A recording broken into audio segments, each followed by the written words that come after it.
নবাব সাহেব আমার সকালে খেয়ে আপনি বাইরে যান, আবার বিকালে খান। খেতে খেতে সর্বশান্ত করে আমার ঘাড়েই বসে খাচ্ছেন। খাবারের কোটা দিচ্ছ কেন? একদম চুপ, ভাইয়ের ওকালতি করবি না। তুই খেতে খেতে না আমি যখন মরবো কবরে বসেও খাস।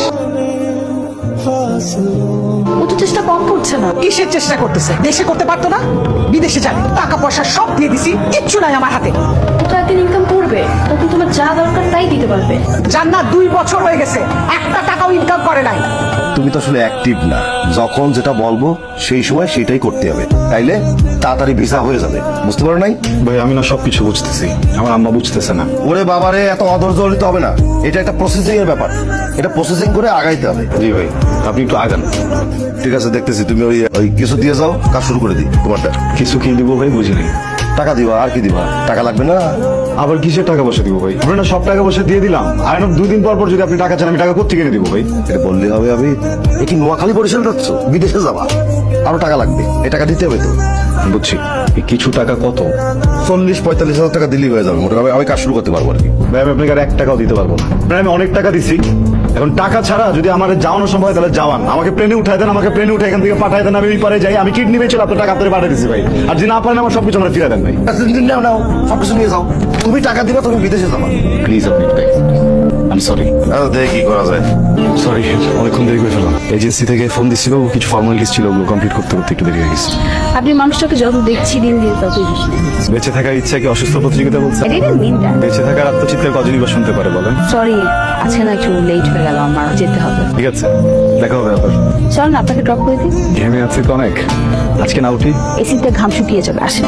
ওই শুধু টাকা আমাদের তোমার কাছে। আমার কি টাকার গাছ আছে? তোর পেছনে কত টাকা ঢালছে খেয়াল আছে?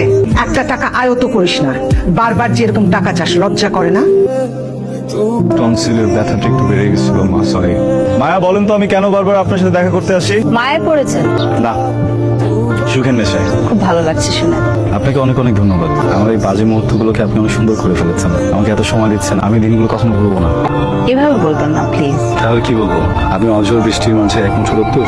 আপনি তাহলে রংধনুর 7 রং হয়ে যান। সেটা সম্ভব না। যার বুকে বিশ্ববিয়াস থাকে সে কিভাবে রংধনু সাজানো? বিসুবিয়াস নিয়ে মানুষ বাঁচে নাকি? আছে তো, আমার মতো মানুষও আছে। আমি স্বাদ নিতে চাই। I not tasted. How does it taste? চলুন। কেন? আরেকটু থাকি না। একটু থাকলে কি হয়? অনেক কিছু হয়। বিআইন, বিয়ে তো আমাদের পছন্দ হয়েছে, তবে একটা ছোট দাবি ছিল। জীবনে কিছু মনে করবেন না, ওদের সংসারে গাড়ি দিতে পারতেন। বিয়ের যে খরচটা ওইটা করতে পারবো, কিন্তু গাড়ি দেওয়ার সামর্থ্য আমার নাই। এটা কি বললেন আপনি? সামান্য একটা গাড়ি দিতে পারবেন না আপনার মেয়ের জামাই রে? আর আপনার মেয়ে তো এমন একটা কিছু না। প্রোডাক্ট গাড়ি দেওয়াটা তো শুধু ব্যাপার না। তো ঠিক আছে, গাড়ি তো দেওয়ার টাকা পয়সা অল্প আপাতত নাই, কিন্তু আমি একটা জিনিস ম্যানেজ করতে পারি। তা আমার কাছে 670 টাকা আছে। গাড়ি পছন্দ হতো একটা উবার নিয়ে বাসা চলে। আর আপনার গাড়ি আছে নাকি ভাই? নাই না, দেখে মনে হয় গাড়ি। গাড়ি নিয়ে কি করবে? গেট তো খুলতে পারবেন। হ্যাঁ, ওঠান যান, বেরো। চুপ কর, তোর এত বড় সাহস, তোর জন্য এই অবস্থা। তুই ওনাদের যেতে বলার কে? বেদব না মা, আমাদের ব্যবহারে আদবটা একটু কমে গেছিল, আমি মুখে বলতাম না। বেরোন যান। ও একটা বিয়া তো। পিছনে আসবে কখন বলতো? 1টা বাজে, কেমন লাগে? মা, তোমার কিন্তু ভাইকে বকাবকি করা ঠিক হয়নি। আমার ভাগ্যে যা আছে সেটাই তো হবে। আর তোমার উপর রাগ করেই তো ভাই বাসা থেকে বের হয়ে গেছে।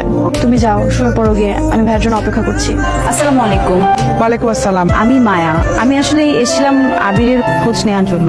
ও কোথায়, মানে বিদেশ চলে গেছে? না, বিদেশে যাওয়ার জন্য তো ওই দালাল রে ওর বাবা মারা যাওয়ার পর যা টাকা পয়সা ছিল সব দিয়ে দিচ্ছে। কাজের কাজ তো কিছুই হয় না। এইগুলা নিয়ে বকাবাজি করছি, রাগ করে কয়েকদিন ধরে বাসায় আসে।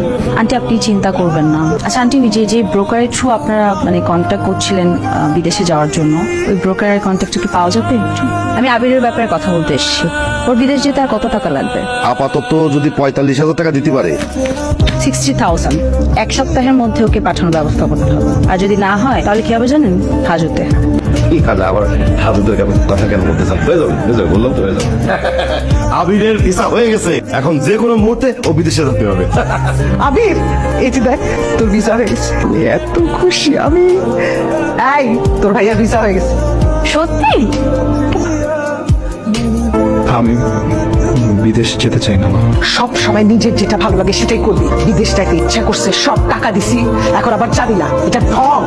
তোর মতো স্বার্থপর আমি আমার জীবনে দেখি নাই। আমি দোয়া করি আমার শত্রুরা যেন তোর মতো ছেলে না। মা একটা গুড নিউজ আছে। আমারও আপনাকে একটা গুড নিউজ দেওয়া আছে, আমার বিয়ে ঠিক হয়ে গেছে।